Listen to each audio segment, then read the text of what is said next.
guys, today I am going to be giving you guys a solution to a problem. How many of you guys think that we have a job problem in America today? I totally agree. So, problem is that there's three types of problems with jobs. There's an innovation problem, an unemployment problem, and an overworking problem. So today I want to offer a solution for all three problems, and that would be entrepreneurship. But before I go into entrepreneurship, I'm going to go back into these problems and really describe to you how bad each three of these problems are so you understand the importance of entrepreneurship. So, our first problem is innovation. And as you guys remember, when Donald Trump was here at Liberty, he talked about China and how we're giving away all of our business and companies, and they're taking jobs from us. So there's a quote from Forbes I want to read to you guys. China could become the world's largest trade nation in a few years and the largest overall economy by 2030. And according to the World Bank, if the United States is to retain economic dominance, it must be aggressively promoted to entrepreneurship in order to bolster ideas for innovation, productivity, and job creation. And I agree with Forbes about that. And also, this is another quote. According to the Council on Competitiveness, entrepreneurship is directly responsible for the three determinants of U.S. competitiveness of jobs: job creation, productivity growth, and innovation. Problem number 2 is unemployment. In USA Today, they did put out a number saying that unemployment rates had gone down to 8.1%.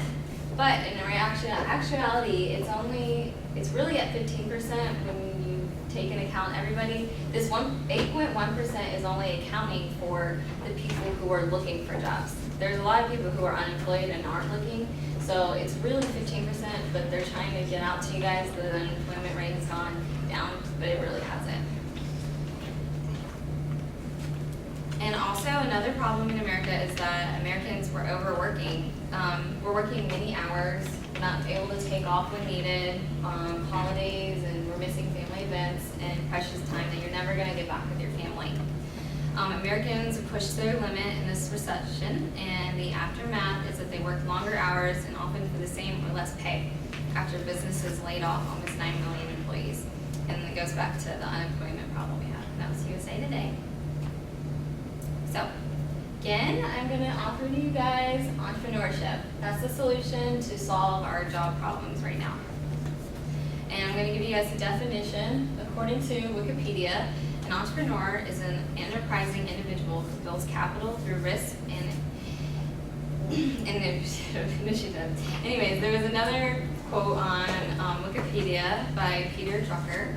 And it's: an entrepreneur searches for change, responds to it, exploits opportunities, and innovation is a specific tool of an entrepreneur. Hence, its effective entrepreneur converts a source into a resource. And the last definition I'm going to give you guys is: an entrepreneur is a person who started a new business where there was none before. That one's actually my favorite definition because that's exactly what entrepreneurs are.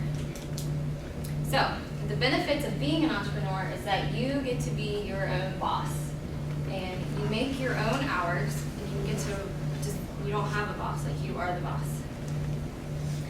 If you guys have seen the Facebook movie where Mark Zuckerberg founded Facebook, he was in college, there was a quote in that movie that really stuck out to me, and that was that Harvard grads think it's better to create a job than to find a job working for someone else. And I find that extremely true.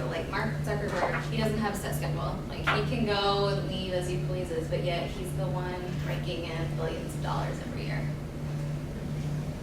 And you get to live up to your own standards.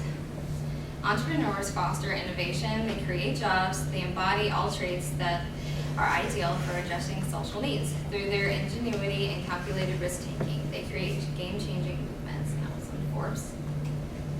And my favorite is you get to avoid horrible bosses when you're an entrepreneur.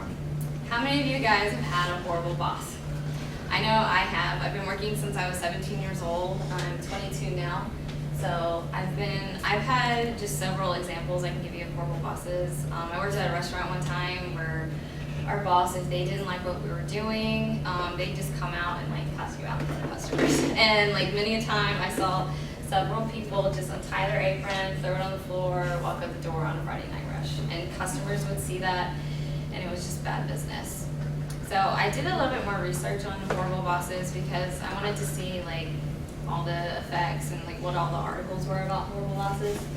And I found a lot of interesting stuff. 3 out of 4 people report that their boss is the most stressful part of their job. And they're bad for their employees, bad for business, and bad for our communities. Bad bosses destroy our health. If you guys, I also found another article about how they destroy your health. It takes most people 22 months to free themselves of bad bosses, by which time your stress levels have already become chronic. Not only does the stress level shift our brain towards anxiety and depression, it also wears down our immune system, leaving us at risk for more colds, diseases, strokes, even heart attack. Unfortunately, this doesn't just impact those, but with the bad bosses, but it also can spread, we can also be spreading misery to our family and loved ones. And also, bad bosses undermine our success. People with bad bosses earn less money and get fewer promotions. So, and those two were also found in Forbes. So, and being an entrepreneur, you get to see your dreams become a reality. And I really like this picture because it shows a guy with a light bulb on, and he's gonna see his dreams come true. Here's another quote by the Tampa Bay Times. Starting a business isn't for everyone. It isn't easy, but it's awesome and can be the hardest thing you do. And it is not necessarily about winning the prize money, but about the business idea and about the passion to get into the business and the strength to get to last to stay in business. And that's from the Financial Gazette. And lastly, guys, I want to leave you guys with a quote from who I think has been the greatest entrepreneur that we've ever seen, and that's Steve Jobs, the founder of Apple. He says that because the people who are crazy enough to think that they can change the world are the ones who do. And I totally agree with that. So today, I hope you guys will consider being an entrepreneur instead of going out when you guys graduate college, applying for several jobs, and not hearing back from employers. I encourage you guys to go out, be an entrepreneur, start your own business, and not have to have a horrible boss, and not have to work for anybody else. And it would also solve many problems that we have in America, which are job problems. It would solve the unemployment rate problems. It would just change everything. So I hope you guys will consider entrepreneurship.